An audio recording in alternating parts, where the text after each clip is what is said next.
Good morning to all my online dear students. In the last class, we have discussed up to how to calculate pH of a weak acidic solution. So in today's lecture, we are going to start calculation of pH for a mixture of weak acid with strong acid. तो जैसा कि last classes में जो हमने देखे हैं, पिछले classes में हमने तीन देख लिए हैं बेटा आपका। फर्स्ट हमने स्ट्रॉन्ग एसिडिक सॉल्यूशन के बारे में देख लिया है। सेकंड जो हमने देखा है एसिड का मिक्सचर, उसमें हम लोगों ने मिक्सचर ऑफ स्ट्रॉन्ग एसिड्स देखा था। और जो थर्ड हमने देखा था उसमें हमने किसके बारे में देखा था, वीक एसिड, जो कि कल हमने कंप्लीट किया था। वीक एसिड के न्यूमेरिकल लिए थे काफी अच्छे अच्छे। और लास्ट फोर्थ अगर आज की बात करूं मैं, तो हमारा फोर्थ जो चलेगा ये हमारा है mixture of strong acid with weak acid. तो हम लोग स्ट्रॉन्ग एसिड को वीक एसिड के मिक्सचर के साथ देखने वाले हैं। जो आपका 90% जो क्वेश्चंस आते हैं ना, वो थर्ड और फोर्थ केस के ऊपर ही आते हैं मोस्टली, है ना। ज्यादातर क्वेश्चंस इन्हीं के ऊपर हमारे आते हैं। तो आज हम लोग फोर्थ पार्ट से स्टार्ट करते हैं, mixture of strong acid with weak acid. चालू है अभी इस बार तो फोर्थ है हमारा, फोर्थ एसिडिक सॉल्यूशन जो है, it is acidic solution of mixture of strong acid with weak acid. Strong acid का मिक्सचर किसके साथ देखना है हमको, वीक एसिड के साथ देखना है। तो आज हम लोग strong acid with weak acid देखने जा रहे हैं। तो जब भी आप दो एसिड को मिक्स करोगे बेटा, तो उसमें एक क्या आएगा, कॉमन आयन आएगा ही। तो स्ट्रॉन्ग एसिड और वीक एसिड के मिक्सचर में जो हमारा कॉमन आयन आता है, वो कौन सा आयन आएगा। कॉमन आयन की बात करूं अगर मैं, तो हमारा कॉमन आयन कौन सा होगा इनके बीच में, H प्लस आयन क्या हो जाएगा, दोनों के बीच कॉमन आयन हो जाएगा। कॉमन आयन क्या आ जाएगा, H प्लस आ जाएगा। और बात क्या जाए, अगर कॉमन आयन आया तो क्या कॉमन आयन इफेक्ट लगेगा। तो अगर कॉमन आयन आया है तो कॉमन आयन इफेक्ट तो लगना ही है। और ये कॉमन आयन इफेक्ट किसके ऊपर ऑपरेट होगा, स्ट्रॉन्ग एसिड पे कि वीक एसिड के ऊपर। तो कॉमन आयन इफेक्ट हमारा ऑपरेट होगा वीक एसिड के ऊपर। स्ट्रॉन्ग के ऊपर कभी भी कॉमन आयन इफेक्ट नहीं लगता है। हमने सेकंड केस जो पढ़ा है मिक्सचर ऑफ स्ट्रॉन्ग एसिड्स, उसमें मैंने कॉमन आयन का रोल नहीं दिखाया। क्यों, क्योंकि स्ट्रॉन्ग एसिड पे तो कभी कॉमन आयन इफेक्ट नहीं लग सकता। तो अगर हम लोग कॉमन आयन इफेक्ट की बात करें तो किस पे लगना है, तो वीक एसिड पे। और कॉमन आयन इफेक्ट लगने से होता क्या है, अल्फा की वैल्यू क्या होती है बेटा, डिक्रीज होती है। कॉमन आयन इफेक्ट लगने की वजह से क्या होता है, degree of dissociation week acid का और कम होता है, क्योंकि reaction will move in backward direction. तो कॉमन आयन इफेक्ट हमने पढ़ लिया था, अल्फा की वैल्यू क्या होती है, कम होती है उसकी वजह से। तो मेरा क्वेश्चन ये है, can I use this formula Ka is equal to C alpha square upon 1 minus alpha. क्या इस फॉर्मूले को यहां पे यूज किया जा सकता है कैलकुलेशन पर्पज से। ये फॉर्मूला यहां पे एप्लीकेबल नहीं होगा, क्योंकि ये फॉर्मूले का डेरिवेशन में हम लोगों ने दोनों वीक एसिड का, जैसे आपको सपोज करो वीक एसिड HA है, तो HA किसमें किसमें टूटेगा, H plus and A minus में।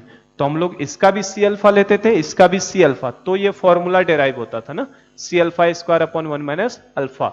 लेकिन अगर आपका H प्लस आयन क्या हो चुका है, कॉमन, अगर एक आयन आपका कोई कॉमन हो गया, तो कॉमन आयन हो जाने की वजह से अब इसका कंसंट्रेशन अलग हो जाएगा, केटायन का कंसंट्रेशन अलग और एनायन का कंसंट्रेशन अलग। So this formula will be not applicable here. इस जगह पे इस फॉर्मूले को आप यूज नहीं कर सकते कॉमन आयन इफेक्ट में। तो सवाल यह है कि तो फिर सर कैसे किया जाएगा। तो करना हमें क्या है, बेसिक एक्सप्रेशन से जाना है बेटा। और बेसिक एक्सप्रेशन क्या है, K का, K इज इक्वल टू क्या लिखोगे, concentration of H plus into concentration of A minus divided by concentration of HA। तो आपको बेसिक फॉर्मूले से जाना पड़ेगा, concentration of H plus into concentration of A minus divided by concentration of HA। तो आप इस फॉर्मूले से जाएंगे, फिर आपको क्वेश्चन सॉल्व हो पाएंगे, ठीक है। तो स्ट्रॉन्ग एसिड को जब भी वीक एसिड के साथ जोड़ा जाएगा तो ये फॉर्मूला एप्लीकेबल नहीं है, क्योंकि कॉमन आयन इफेक्ट लग जाएगा और वो लगेगा किसके ऊपर, weak acid. So we will always goes with this expression, इस एक्सप्रेशन के साथ जाना है। हमारा काम क्या है, पीएच डिटरमाइन करना। हमारा काम क्या है, पीएच। और पीएच के लिए मुझे किसका कंसंट्रेशन चाहिए, H प्लस का कंसंट्रेशन चाहिए। स्ट्रॉन्ग एसिड को जब वीक एसिड के साथ मिलाया जाता है तो यहां पे दो एजम्पशंस हैं, उन एजम्पशंस को लिख देता हूं फिर मैं, हम लोग उसी से न्यूमेरिकल करते हैं। तो हम लोग ये लिख रहा हूं, इनके अंदर एजम्पशंस एजम्पशंस इन्वॉल्व आर, कौन कौन से दो एजम्पशंस इनमें इन्वॉल्व होते हैं, उन दो एजम्पशंस को हमको ध्यान रखना है। फर्स्ट एजम्पशंस ये है आपका, पहला तो ये है कि जो भी H प्लस आयन आता है, जो भी common ion H plus ion आता है, वो केवल और केवल स्ट्रॉन्ग एसिड की वजह से आता है, वीक एसिड की वजह से हम लोग नेग्लिजिबल मानते हैं। रीजन क्या है? क्योंकि वीक एसिड पे क्या लगा है? कॉमन आयन इफेक्ट, जिससे उसका डिसोसिएशन क्या हो चुका है? बहुत कम हो चुका है। तो पहला एजम्पशन यही है आपका कि कॉमन आयन दैट इज कौन सा? H plus will be produced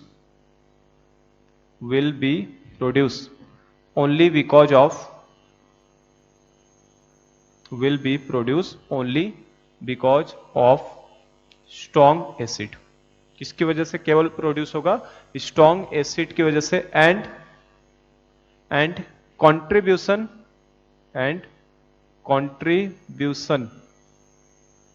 from weak acid is negligible.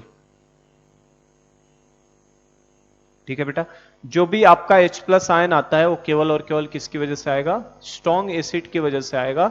Weak acid की वजह से H प्लस को हम लोग क्या ले लेते हैं? नेग्लिजिबल ले लिया जाता है। तो जो H प्लस आयन प्रोड्यूस होने वाला है केवल किसकी वजह से आएगा? Because of strong acid.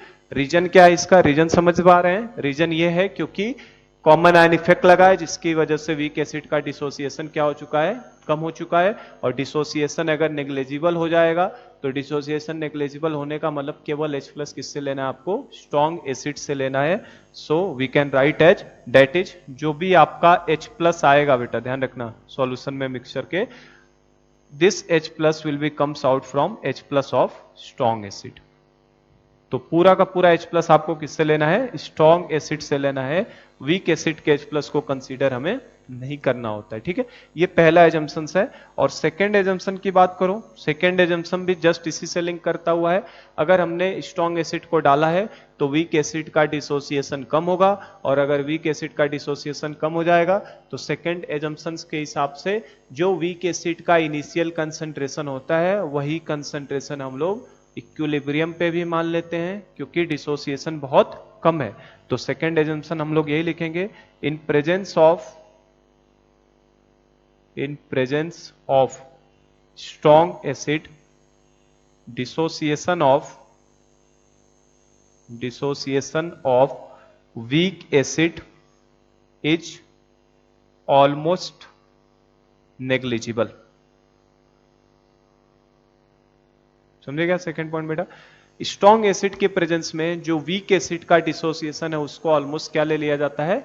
Negligible ले लिया जाता है। और ऑलमोस्ट नेग्लिजिबल लेने से मीनिंग क्या है? दैट इज, जो भी वीक एसिड का कंसंट्रेशन, कोई वीक एसिड अगर हमने लिया तो जो उसका इनिशियल कंसंट्रेशन होगा ना बेटा, वही कंसंट्रेशन उसका इक्विलिब्रियम पे भी मान लिया जाएगा, क्योंकि हमने मानी क्या लिया है कि इसका डिसोसिएशन ऑलमोस्ट क्या है? नेग्लिजिबल। तो जो इनिशियल रहेगा कंसंट्रेशन वीक एसिड का, अब इक्विलिब्रियम अगर मैंने लिखा है तो जाहिर सी बात है HA मतलब क्या? वीक एसिड की ही बात हो रही होगी, क्योंकि स्ट्रॉन्ग एसिड में तो इक्विलिब्रियम जैसा कुछ आता नहीं है। तो जो इनिशियल कंसंट्रेशन वीक एसिड का मिलेगा वही वीक एसिड का कंसंट्रेशन हमें इक्विलिब्रियम पे भी मिलेगा। तो ये हमारी खास बात होती है mixture of strong acid with weak acid में। क्या क्या ध्यान रखना है हमें? जाना किससे होता है? एक्सप्रेशन से। एक्सप्रेशन क्या है? K is equal to concentration of H plus into A minus upon HA। We can not use this formula because of the common ion effect. Common ion effect आने की वजह से इन दोनों आयन का concentration same होने वाला नहीं है। तो ये फॉर्मूला तो सेम मान के किया जाता था, C alpha into C alpha upon C minus C alpha. तो इसे यूज नहीं कर सकते, आपको एक्सप्रेशन यूज करना है। सेकेंड बात, जो भी H प्लस आएगा टोटल वो किसकी वजह से केवल लिया जाएगा? स्ट्रॉन्ग एसिड की वजह से लिया जाएगा, वीक एसिड से लेने की जरूरत नहीं है। और अगली चीज कि जो इनिशियल कंसंट्रेशन वीक एसिड का होता है उसी को इक्विलिब्रियम पे भी वही उसका कंसंट्रेशन हमारा रहता है। तो ये तीन चीजों को आप ध्यान रखेंगे तो इसके सारे प्रॉब्लम आप कर सकते हैं mixture of strong acid with weak acid. तो जो मेन हाईलाइटेड पॉइंट है उनको मैं लिख देता हूं साइड में। जो भी H प्लस आपको आएगा वो H प्लस केवल और केवल किसकी वजह से लेना है बेटा? हमें स्ट्रॉन्ग एसिड की वजह से। पहली चीज हमको ध्यान रखना है। दूसरी चीज, जो भी इनिशियल कंसंट्रेशन दिया जाएगा इनिशियल कंसंट्रेशन वीक एसिड का जो दिया जाएगा, मतलब concentration of HA, it will be equal to concentration of HA at equilibrium. इन दोनों को भी हमें सेम ही लेना है। अगर हमसे गलती से एनायन का कंसंट्रेशन पूछ लिया, एनायन मतलब क्या, इस वीक एसिड का जो एनायनिक पार्ट है इसका कंसंट्रेशन हमसे पूछ लिया, तो किसी भी आयन का कंसंट्रेशन का फॉर्मूला क्या है, C इंटू अल्फा। तो C किसका लोगे आप, वीक एसिड का इंटू अल्फा। ठीक है, एनायन का कंसंट्रेशन के लिए concentration of weak acid into alpha. ये जरूर होगा कि अल्फा काफी कम होगा, वैल्यू नेग्लिजिबल होगा। और लास्ट फोर्थ चीज हमको ध्यान रखना है, हमेशा always goes with expression, concentration of H plus into concentration of A minus divided by concentration of HA। तो आप ये अगर चार बातों को जो मैंने बताया इसे आप ध्यान में रख लेते हैं, तो आप हर question mixture of strong acid with weak acid से कर सकते हैं। I'm once revising one time, क्या है, H प्लस को हमेशा लेना है स्ट्रॉन्ग एसिड से, इनिशियल जो लेना है वीक एसिड का वो इक्विलिब्रियम पे भी वही लेना है। एनायन के लिए क्या करना है, C इंटू अल्फा निकालना है और K का एक्सप्रेशन से जाना है। अगर इतनी आप चार चीजों को यूज करो तो आप सारे प्रॉब्लम इसके सॉल्व कर सकते हैं। ठीक है, तो हम लोग इनके ऊपर न्यूमेरिकली देखते हैं कि किस तरीके से प्रॉब्लम आते हैं और कैसे हमें सॉल्व करने होते हैं। तो चलो न्यूमेरिकल हम लोग स्टार्ट करते हैं अपना।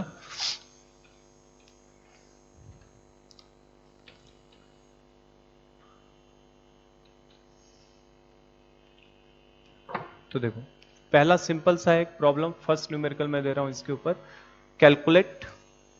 Calculate concentration of H plus comma acetate ion CH3COO minus comma concentration of OH minus comma alpha and pH। सब चीजों को मैं कैलकुलेट करवा लेता हूं। जेई में जो क्वेश्चन आएगा उनमें से कोई एक कैलकुलेट करवाएगा, मैं हर पार्ट को एक क्वेश्चन के अंदर कैलकुलेट करवाता हूं। H plus CH3CO minus acetate ion OH minus alpha and pH of A solution containing वो सॉल्यूशन क्या कंटेन किया हुआ है आपका बेटा, 0.1 मोलर एसिटिक एसिड CH3COH और जिसके K की वैल्यू आपको दिया है।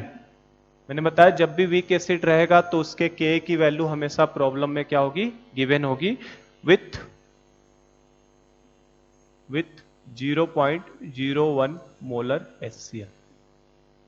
ठीक है, यही क्वेश्चन है आपका। इन सब चीजों को कैलकुलेट करना है। 0.1 मोलर एसिटिक एसिड Ka की वैल्यू दिया है विथ 0.01 मोलर HCl। तो कैसे कैलकुलेट करोगे इसे, क्या करेंगे आप 2 मिनट का टाइम लेके इसको कैलकुलेट कर सकते हैं, है ना। एक बार वीडियो को रोक के आप इसे कैलकुलेट करने का ट्राई करो। कैसे, पहले तो क्वेश्चंस को देखो। अभी तो चूंकि सामने आपके पास केस लिखा हुआ है कि strong acid with weak acid चल रहा है, तो आपको समझ में आ रहा है कि क्या क्या होना है, कैसे करना है। लेकिन एग्जाम में आपको ये बता के नहीं आएगा कि this is the mixture of strong acid with weak acid. ये आपको खुद आइडेंटिफाई करना है कि स्ट्रॉन्ग एसिड और वीक एसिड का मिक्सचर है क्या। कैसे आइडेंटिफाई करेंगे बेटा, तो देखो अगर K की वैल्यू गिवन है किसी प्रॉब्लम में तो जाहिर सी बात है वो कौन सा एसिड होगा, वीक एसिड। अगर K की वैल्यू गिवन है तो कौन सा एसिड होगा, वीक, क्योंकि स्ट्रॉन्ग का कभी K गिवन नहीं होता है। तो एसिटिक एसिड तो वीक एसिड। अब इतना हमें पढ़ते पढ़ते आइडिया लग जाना चाहिए स्ट्रॉन्ग एसिड्स कौन होता है और वीक एसिड। स्ट्रॉन्ग एसिड मैंने बताया आपको, फिर बता रहा हूं 6 एसिड्स स्ट्रॉन्ग में आते हैं। 3 ऑक्सी एसिड्स होते हैं, HClO4, H2SO4, HNO3, और 3 हाइड्रा एसिड्स होते हैं, HI, HBr और HCl। ये 6 स्ट्रॉन्ग है। बाकी इसके अलावा जितने एसिड दिखाई देंगे सब कैसे होते हैं, वीक एसिड। तो ये हमारा वीक एसिड है। और HCl चूंकि किस तरीके का एसिड है, स्ट्रॉन्ग एसिड। तो basically this problem is the mixture of weak acid with strong acid. समझ में आई पहली बात। अब इसके ऊपर अपना कॉन्सेप्ट लगाना शुरू करिए। कंसंट्रेशन ऑफ H प्लस केवल और केवल किसकी वजह से आता है, स्ट्रॉन्ग एसिड की वजह से। वीक एसिड की वजह से हम लोग क्या मानते हैं, नेग्लिजिबल मानते हैं। रीजन क्या है उसका, कंट्रीब्यूशन वीक एसिड का नहीं होता, क्योंकि कॉमन आयन इफेक्ट की वजह से वीक एसिड इतना सफिशिएंट अमाउंट में H प्लस देने वाला नहीं है। तो हम लोग क्या करते हैं, कंसंट्रेशन ऑफ H प्लस जो आएगा सबसे पहले, इन 4 बातों को ध्यान रखो तो सारे प्रॉब्लम, आपको काफी सिंपल तरीके से चीजों को दे रहा हूं, अगर आप उतना ध्यान रख लेते हैं तो हर प्रॉब्लम सॉल्व हो जाएगा। Concentration of H plus is equal to, आप क्या लिखोगे, कंसंट्रेशन ऑफ H प्लस किसकी वजह से, स्ट्रॉन्ग एसिड की वजह से। और इसकी वैल्यू हमें मिल ही रही है स्ट्रॉन्ग क्या इसको देखना है? नहीं, केवल और केवल स्ट्रॉन्ग एसिड को देखना है। और कंसंट्रेशन ऑफ H प्लस कितना है बेटा? 0.01। तो 0.01, तो फर्स्ट पार्ट का तो आंसर देखो यही खत्म हो गया, पहला पार्ट खत्म, कंसंट्रेशन ऑफ H प्लस। दूसरी चीज कंसंट्रेशन ऑफ OH माइनस पूछा है, तो OH माइनस कैसे निकालते हैं? 10⁻⁴, मतलब KW अपॉन क्या करते हो? KW upon concentration of H plus. और मैंने बताया किसी क्वेश्चन में अगर टेम्परेचर मेंशन नहीं है तो कितना रहेगा? 25, और 25 पे KW की वैल्यू फिक्स होती है, केवल इकलौती एक ऐसी वैल्यू है जो हमें याद रखना है, कितना? 10⁻⁴। डिवाइडेड बाई H प्लस की जगह पे 0.01 रखोगे तो बेटा 0.01 मतलब 1/100 होता है। 100 जब ऊपर जाएगा तो कितना हो जाएगा? 10⁻12 हो जाएगा। ठीक है, तो देखो एक और पार्ट खत्म, कौन सा? OH माइनस का। और pH भी निकाल सकते हो, क्यों? pH तो यहीं से निकाल लेते हैं ना। देखो अगर इसे हम लोग क्या 10⁻² लिख सकते हैं, हाइड्रोजन आयन का कंसंट्रेशन 10 कितना आ गया? -2, और जो 10 के नेगेटिव पावर होता है वही तो pH होता है ना, तो pH इज इक्वल टू कितना आ जाएगा? 2। तो आप देख सकते हैं क्वेश्चंस का एक पार्ट, दो पार्ट, तीन पार्ट। तीन पार्ट तो केवल ये इस स्ट्रॉन्ग एसिड को लेके ही सॉल्व हो गया, समझे क्या? तो ये तीन पार्ट केवल स्ट्रॉन्ग एसिड से सॉल्व हो गया। H प्लस केवल स्ट्रॉन्ग एसिड से 0.01 कैन बी रिटन एज 10⁻⁻², और 10 के जो निगेटिव पावर में हाइड्रोजन आयन का कंसंट्रेशन होता है वही तो pH वैल्यू हो जाती है, pH 2 हो गया, OH माइनस निकल गया। बचा कौन कौन सा पार्ट हमारे लिए? एक तो इस एनायन का कंसंट्रेशन, और अगली चीज क्या? अल्फा। तो इन दोनों को कैसे कैलकुलेट करेंगे हम लोग? तो एनाइन का कंसंट्रेशन हो या अल्फा निकालना है तो देख सकते हैं आप, एनाइन का कंसंट्रेशन C अल्फा के बराबर है, मतलब अल्फा मिल जाएगा तो एनाइन का कंसंट्रेशन मिल जाएगा। और इस एनाइन का कंसंट्रेशन के लिए हमारे पास एक और फॉर्मूला है, क्या उसका? Ka का एक्सप्रेशन। तो हम लोग Ka के एक्सप्रेशन से जाते हैं। Ka का एक्सप्रेशन क्या बेटा? Concentration of H plus into concentration of A minus divided by concentration of Ha। ठीक है, इस एक्सप्रेशन से जाना होगा। जब भी एनाइन का कंसंट्रेशन पूछे ना, एक्सप्रेशन से जाया करो। तो यहां से क्या हो जाएगा? K की जगह पे कितनी वैल्यू रख देंगे? 10⁻⁵ is equal to concentration of H plus कितना आएगा? H प्लस का कंसंट्रेशन, ये A माइनस का मतलब क्या है अपने लिए? एसिटेट आयन है ना, A माइनस की जगह पे क्या रख दिया जाएगा? CH3COO minus. क्यों? क्योंकि CH3COO ये कैसे टूटेगा? ये कैसे डिसोसिएट होगा? CH3 इक्विलिब्रियम एरो लेगा ना, CH3COO minus plus H plus में। तो एक्सप्रेशन क्या आएगा? H plus into CH3COO minus divided by concentration of CH3COH, concentration of CH3COOH। तो देखो ये तो 10⁻⁵ पता है, कंसंट्रेशन ऑफ H प्लस हमने निकाला कितना है? 0.01 मतलब कितना? 10⁻⁻² इंटू कंसंट्रेशन ऑफ इसका हमें पता करना ही है, CH3COO माइनस पता करना है, divided by concentration of acetate ion कितना, एसिटिक एसिड का कितना लोगे कंसंट्रेशन। तो उसके लिए रूल बताया, जो इनिशियल दिया होता है ना वही बेटा इक्विलिब्रियम पे भी लिया जाता है, क्योंकि डिसोसिएशन क्या है? Almost negligible. तो इनिशियली कितनी वैल्यू दी है इसकी? 0.1 मोलर। तो इसकी वैल्यू हम लोग ले लेंगे 0.1 मोलर। तो यहां से एसिटेट आयन का कंसंट्रेशन देखो निकल जाएगा, तो कितना आएगा? Concentration of acetate ion CH3COO minus is equal to, ये 0.1 को कैन वी राइट एज 10⁻⁻1 लिख सकते हैं इसको। तो 10⁻⁻1 जैसे ही आप यहां से सिंप्लीफाई करो क्या आएगा? देखो 10⁻⁵ इंटू ये क्रॉस में जाके कितना करेगा? 10⁻⁻1 डिवाइडेड बाई नीचे कितना आएगा? 10⁻²। तो इसको सिंप्लीफाई करो कितना आएगा? ऊपर हो जाएगा -6 और नीचे से -2 ऊपर जाके +2 करेगा तो 10⁻² कितना हो जाएगा? ये आपका -4। तो आराम से ये वाला पार्ट भी सॉल्व हो गया आपका, एसिटेट आयन का कंसंट्रेशन। अब एक चीज क्या बची है? अल्फा निकालना। और अल्फा निकालने के लिए क्या कर सकते हैं हम लोग? एनायन का कंसंट्रेशन C इंटू अल्फा के बराबर होता है। तो हम लोग यहां से चाहे तो concentration of CH3COO minus can be written as concentration of weak acid into alpha लिख सकते हैं कि नहीं? तो यहां से देखो इसकी कंसंट्रेशन की वैल्यू कितनी आई है? 10⁻⁻4 is equal to concentration of weak acid कितना दिया है? 0.1। देखो इसलिए मैंने चेंज किया है दोनों का कंसंट्रेशन, मैं सेम भी दे सकता था पर मैंने डेटा चेंज किया ताकि आपको आइडिया लगे। ये कंसंट्रेशन हमेशा किसका लेना है? वीक एसिड का, क्योंकि वीक एसिड का आयन है ना, तो ये किससे आएगा? इसी वीक एसिड से आया है ना ये आयन। तो इसमें किसका कंसंट्रेशन? वीक एसिड का लेना है, ना कि स्ट्रॉन्ग का ध्यान रखना, स्ट्रॉन्ग एसिड का केवल और केवल रोल किसको प्ले करने में आएगा, इन तीन चीजों को।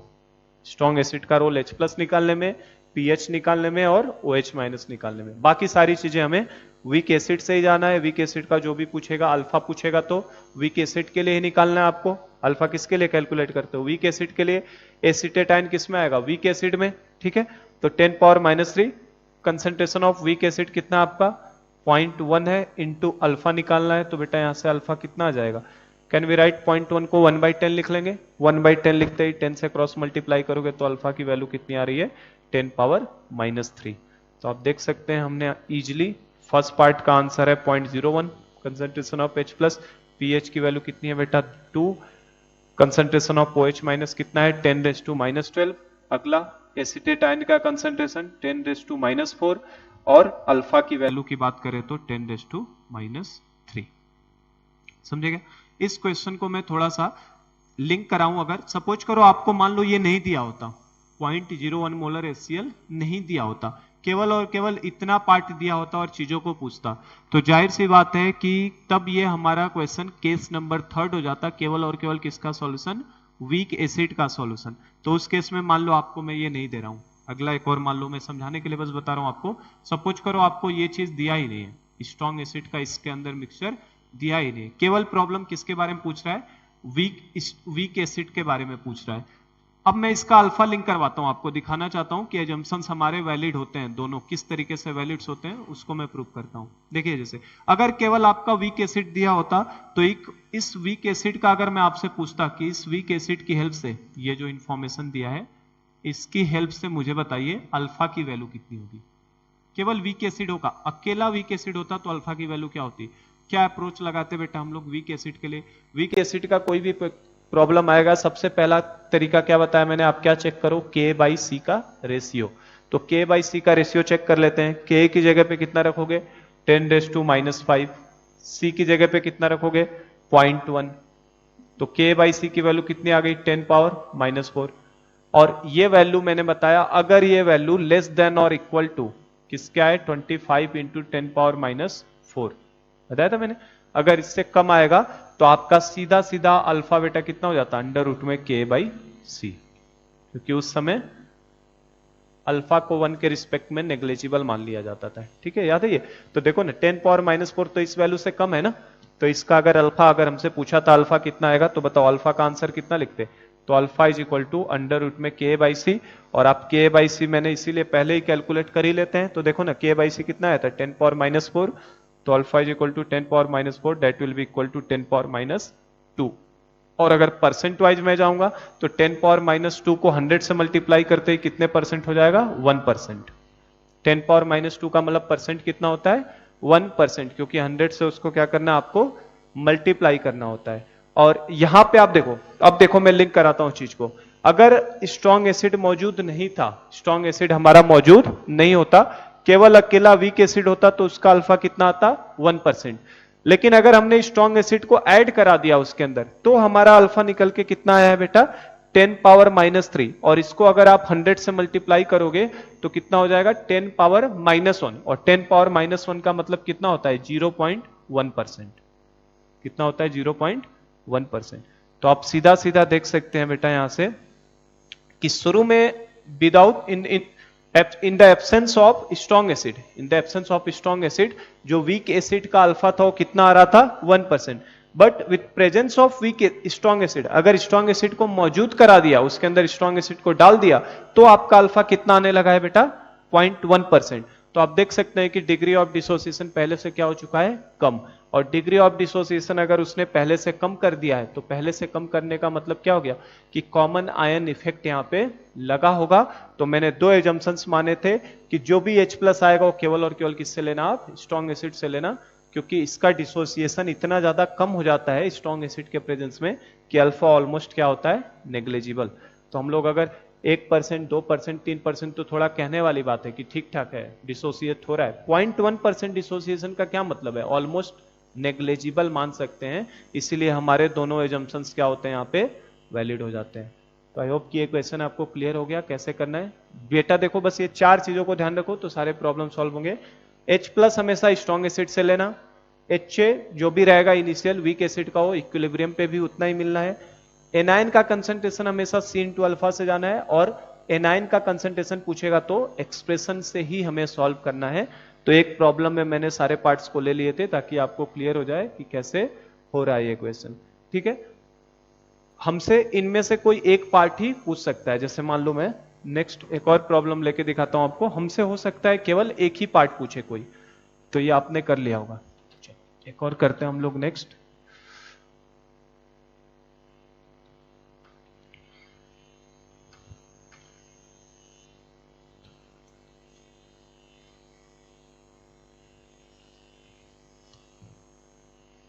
एक और हम लोग न्यूमेरिकल देखते हैं। देखो, कैलकुलेट, अब इसमें मैं एक ही पार्ट पूछ रहा हूं, calculate pH of A solution, calculate pH of A solution containing, calculate pH of A solution containing, क्या क्या कंटेन किया है उसने, 0.1 मोलर कोई HA दिया है ना। ये HA वीक होगा कि स्ट्रांग होगा ये कैसे पता चलेगा, तो ब्रैकेट में इसके K की वैल्यू बेटा गिवन है हमें, K की वैल्यू इसका दे दिया है 10⁻⁷ सपोज करो। Calculate pH of A solution containing 0.1 molar HA, K की वैल्यू दिया है 10⁻⁷ विथ 0.05 मोलर H2SO4। कैसे करोगे इसे, ट्राई करो, आप थोड़ा टाइम लो और ट्राई करके देख सकते हैं। पीएच निकालना है उस सॉल्यूशन का जिसके पास 0.1 मोलर HA है और K 10⁻⁷ है विथ 0.05 मोलर H2SO4। पहले तो कैसे समझेंगे कि किस कैटेगरी का क्वेश्चन है, तो आप एसिड्स को पहचानना सीख लो बेटा पहले तो, जिसका K गिवन होता है। अगर मान लो मैंने 5 एसिड्स दिए जिनमें से 3 का K की वैल्यू गिवन है और 2 की वैल्यू गिवन नहीं है, तो जिन 3 की वैल्यू गिवन है वो कैसी होंगी, वीक एसिड, और जिनके बारे में नहीं दिया होगा वो कैसे होंगे, स्ट्रॉन्ग एसिड। तो हमें पहले से आइडिया होना भी चाहिए। तो ये तो हमारा वीक एसिड हो जाएगा, कैसे, क्योंकि इसके K की वैल्यू गिवन है, और H2SO4 मैंने अभी बताया आपको ये कैसा होता है, strong acid. Basically this problem is based upon mixture of strong acid with weak acid. तो पहले हमने पहचान लिया इसे। अब पहचान लिया तो अब क्या करना है, हमको पीएच निकालना है, और पीएच निकालने के लिए मुझे किसका कंसंट्रेशन चाहिए, H+ आयन का। और अगर मिक्सचर है स्ट्रॉन्ग एसिड का वीक एसिड से, तो टोटल H+ जो आने वाला है कॉमन आयन, वो किसकी वजह से केवल आएगा, स्ट्रॉन्ग एसिड की वजह से। तो बस सिंपल हो गया, प्रॉब्लम सॉल्व हो जाएगा। देखो यहाँ से तो जो भी H+ आयन आने वाला है यहाँ पे, H+ आयन केवल और केवल किसकी वजह से आएगा, इस स्ट्रॉन्ग एसिड की वजह से। वीक एसिड का उसमें कोई भी रोल प्ले होने वाला नहीं है, तो केवल और केवल स्ट्रॉन्ग एसिड से आएगा। तो कंसंट्रेशन ऑफ H+ कितना होगा बेटा, क्या 0.05 होगा कि डबल होगा उसका। तो इकलौता डाई बेसिक एसिड है कौन सा, H2SO4, जो कितने H+ देने वाला है, 2 H+ एक साथ देने वाला है, 2 H+ देगा ये, है ना, मतलब 2 स्टेप में देगा, लेकिन टोटल कितना होगा, 2 H+। तो अगर आपने 1 मोलर H2SO4 लोगे तो हाइड्रोजन आयन का कंसंट्रेशन 2 मोलर हो जाएगा। अगर आपने 5 मोलर H2SO4 लिया तो हाइड्रोजन आयन का कंसंट्रेशन 10 मोलर, क्योंकि वो डबल करता है, H+ कितना हो जाता है उसके पास, 2। तो अगर आपने 0.05 मोलर लिया है तो कंसंट्रेशन ऑफ H+ कितना होगा बेटा, 0.05 इंटू 2। ये 2 क्यों आया समझे क्या, क्योंकि ये इसकी बेसिसिटी 2 है, तो हमारा ये कितना हो जाएगा, 0.1 हो जाएगा। और 0.1 को हम लोग 10⁻⁻1 तो लिख सकते हैं ना, और जो 10 के निगेटिव पावर वैल्यू दिखती है वही तो बेटा पीएच वैल्यू होती है। ये जो 10 के निगेटिव पावर में दिखता है वही पीएच होता है ना। तो पीएच का आंसर कितना आ गया, pH will be equal to 1। खत्म हो गया क्वेश्चन। ठीक है, तो आपको आइडिया इंफॉर्मेशन है, तो क्वेश्चन 1 मिनट के होते हैं। तो पीएच का आंसर कितना हो जाएगा इसके लिए, 1 हो जाएगा। चलो इसमें थोड़ा सा और एक पार्ट में बढ़ा देता हूं। इसमें ये भी बोल रहा है ऑल्सो कैलकुलेट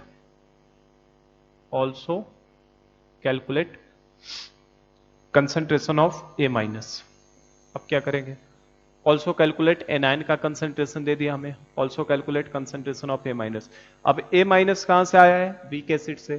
तो अब जाहिर सी बात है एनायन का कंसंट्रेशन के लिए तो अब मुझे वीक एसिड के किससे जाना पड़ेगा, एक्सप्रेशन से जाना पड़ेगा, या तो मुझे वीक एसिड का अल्फा मालूम हो। तो चूंकि वीक एसिड का अल्फा तो हमें मालूम नहीं है, तो हमें किससे जाना है, इसके एक्सप्रेशन से जाना पड़ेगा।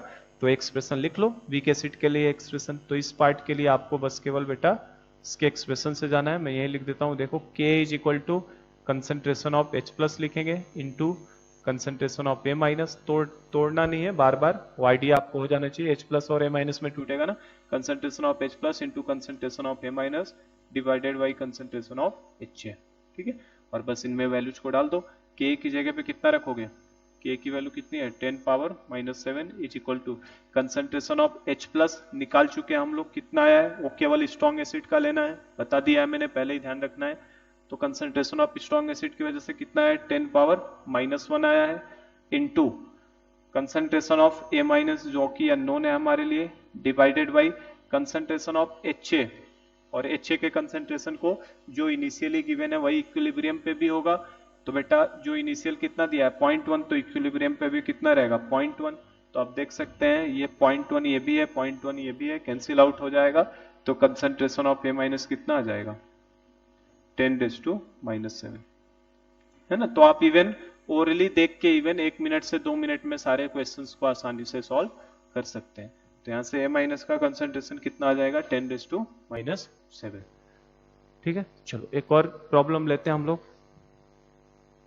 चलो नेक्स्ट न्यूमेरिकल हम लोग जो लेते हैं, ये देखो, ये हमारे इस तरीके के क्वेश्चन छोटे मोटे हमारे नीट सीटी लेवल में इस तरीके के क्वेश्चन आ सकते हैं, mixture of strong acid and week acid का। एक क्वेश्चन हम लोग एडवांस लेवल के लिए भी करते हैं।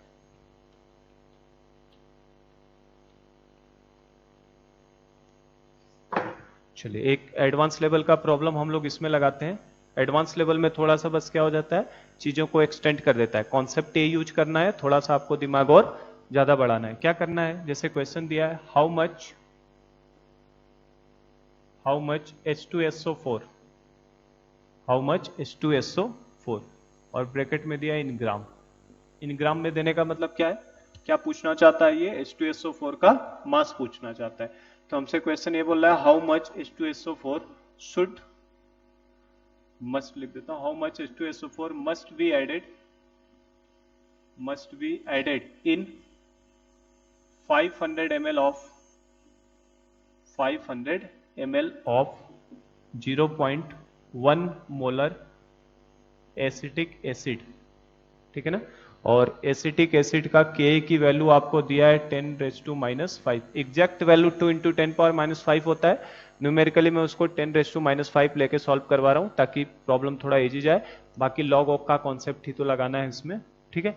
तो how much H2SO4 must be added in 500 ml of 0.1 molar acetic acid solution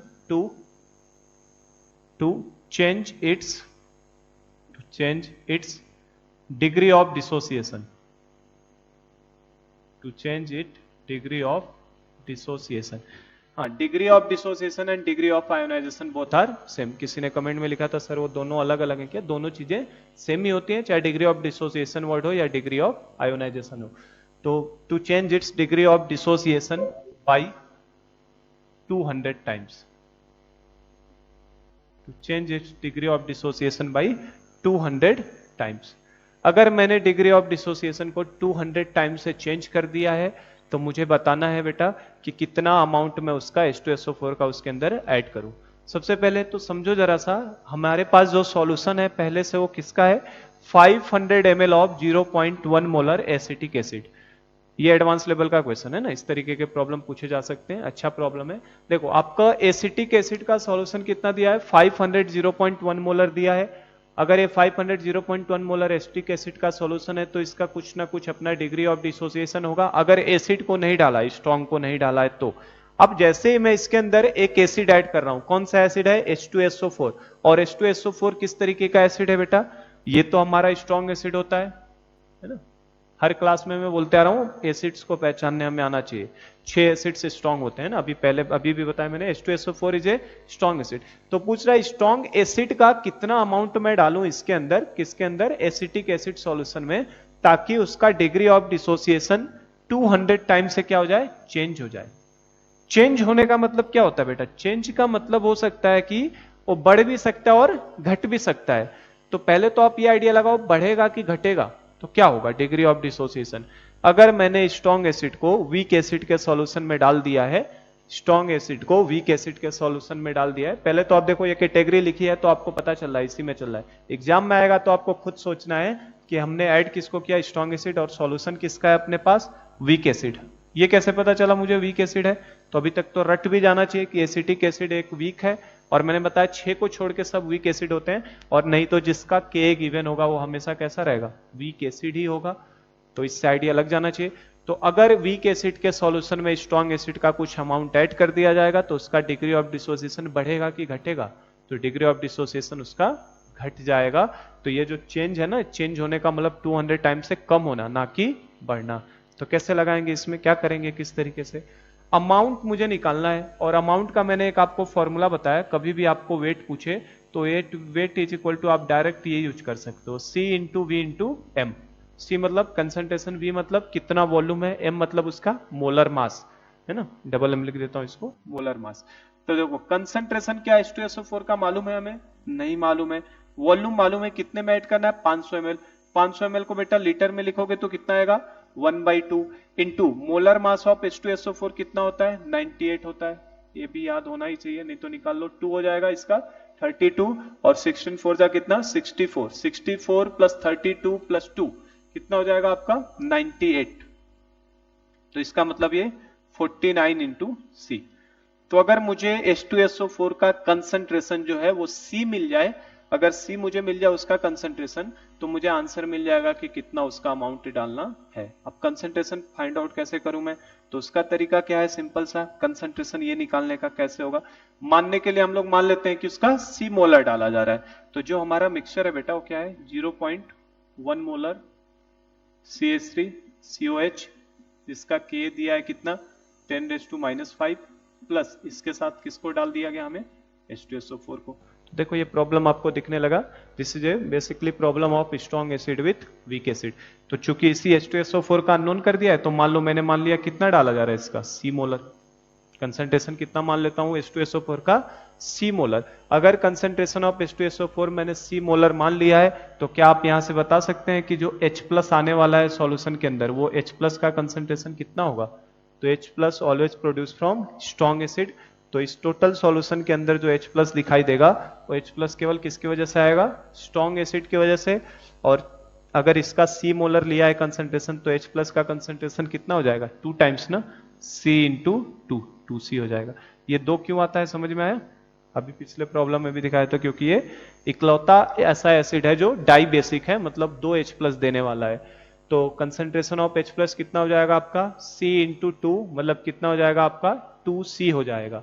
ठीक है, तो अब बस बेटा अगर 2C हो गया, K की वैल्यू पता है, इसका इनिशियल कंसंट्रेशन जो है वही इक्विलिब्रियम पे है, तो बस अब हमें इसी C को तो पता करना है। ये C क्या है हमारे लिए, अननोन है। तो कैसे निकालें, हमारे पास एक्सप्रेशन होता है कौन सा, Ka is equal to concentration of H plus into concentration of A minus. A minus का मतलब क्या हो जाएगा एसिटेट आयन के लिए, CH3CO माइनस हो जाएगा ना, एसिटिक एसिड का A माइनस का मतलब, और divided by concentration of weak acid CH3COH। तो बस अब इनमें वैल्यूज को डालो। K की वैल्यू कितनी है, 10⁻⁵ is equal to concentration of H plus हमारे लिए कितना आ चुका है बेटा, 2C आ चुका है, into concentration of acetate ion. क्या एसिटेट आयन का कंसंट्रेशन हमें मालूम है? यहाँ पे एसिटेट आयन का कंसंट्रेशन कहीं मालूम है हमें? नहीं, एसिटेट आयन का कंसंट्रेशन हमें मालूम नहीं है। और मैंने अभी एक जानकारी अपनी यूज नहीं की है, कौन सा वाला, कि डिग्री ऑफ डिसोसिएशन 200 टाइम से क्या करेगा, चेंज करेगा।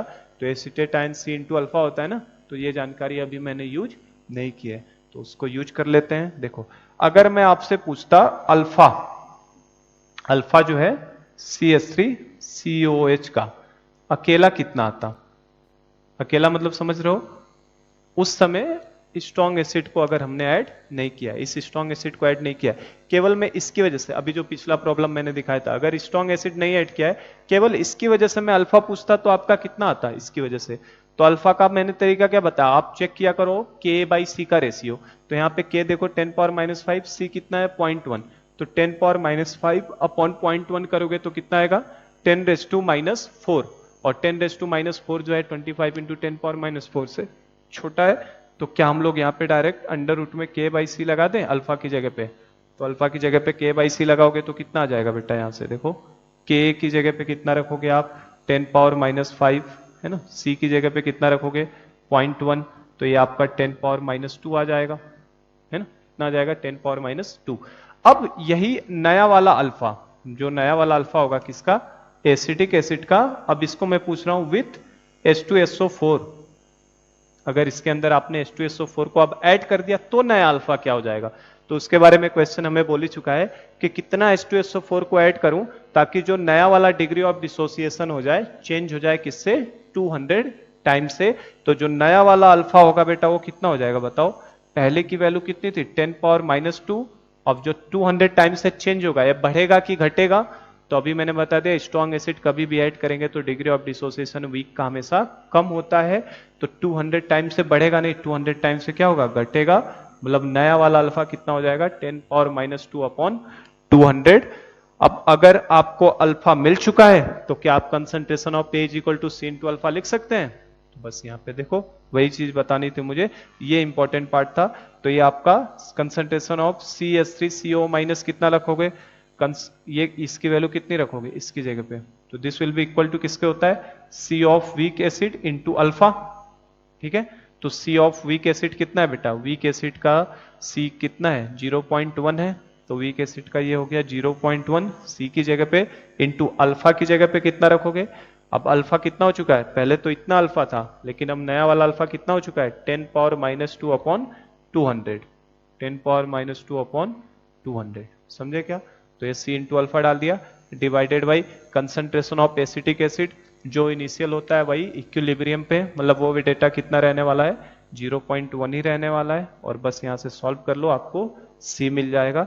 तो देखिए सिंपली ये 0.1 से 0.1 कैंसिल आउट हो जाएगा, आप यहाँ से ये भी देख सकते हो इस 2 से ये 2 भी कट हो जाएगा, तो C की वैल्यू कितनी हो जाएगी, तो C इज इक्वल टू निकालना है अगर हमें, तो यहाँ तो कुछ बचा नहीं, ये नीचे 100 है, 100 जाके इसमें मल्टीप्लाई होगा 10 पावर माइनस 5 इंटू 100, ठीक है, डिवाइडेड बाई कुछ ऊपर से देखो क्या बचा 10 पावर माइनस 2, तो 10 पावर माइनस 5 इंटू 100 मतलब कितना 10 पावर माइनस 3, और 10 पावर माइनस 2 ऊपर जाके करेगा कितना 10 पावर माइनस 1, 10 पावर माइनस 1 का मतलब कितना हो गया 0.1 मोलर। तो देखो अगर हमसे कंसंट्रेशन पूछा होता केवल कि कितना कंसंट्रेशन H2SO4 का आएगा तो आंसर कितना होता 0.1 मोलर हो जाता आंसर, है ना, लेकिन हमसे कंसंट्रेशन नहीं पूछा उसने, हमसे तो अमाउंट पूछा है ना, तो अमाउंट का फॉर्मूला मैंने आपको बताया था, ऊपर यहां भी लिखा है, फिर से बता रहा हूं 0.1 मोलर का मतलब क्या होता है, मोल पर लीटर, मोल पर लीटर। 1 लीटर में मैं H2SO4 का 0.1 मोल डालूंगा, 1 लीटर में कितना 0.1 मोल डालूंगा, तो मुझे तो आधे लीटर में डालना है ना 500 ml में, तो क्या किया करो कंसंट्रेशन को वॉल्यूम से मल्टीप्लाई कर दो, तो पता चल जाएगा कि V लीटर में कितना हो जाएगा, और उसको अगर मोलर मास से मल्टीप्लाई कर दोगे, ये कल बताया था मैंने आपको डायरेक्ट फॉर्मूला, तो ये आपका मोल्स हो जाता है, कंसंट्रेशन इंटू वॉल्यूम क्या हो जाता है मोल्स, और मोल्स इंटू मोलर मास क्या देता है बेटा, moles into molar mass is equal to क्या होता है मास, जो ऊपर मैंने अभी बताया ही था आपको, कंसंट्रेशन की जगह पे 0.1 रख देंगे, इंटू वॉल्यूम कितना है 500 ml, 500 ml का मतलब कितना हाफ लीटर हो जाएगा, लीटर में कन्वर्ट करना होता है ना, इंटू मोलर मास कितना 98, तो यहां से आपका आंसर आ जाएगा कितना 49 ग्राम। तो मुझे बताने में समझाने में इस सवाल को आपको टाइम लगा है, बाकी तो करने के लिए अगर आपको अप्रोच पता है कैसे लगाना है तो आप विद इन 2 से 3 मिनट का ही समय रहता है करने का। तो this is a very good problem, इस तरीके के प्रॉब्लम से एडवांस लेवल में पूछे जा सकते हैं। 1-2 और प्रॉब्लम हमें करने हैं तो हम लोग एक आध प्रॉब्लम और ट्राई करेंगे, नेक्स्ट क्लास में मैं लेता हूं प्रॉब्लम, और उसके बाद हम लोग मिक्सचर ऑफ वीक एसिड्स देखेंगे कि वीक एसिड को अगर मिक्स करेंगे तो क्या होगा। तो आज के लेक्चर को हम लोग यही स्टॉप करते हैं। Thank you so much.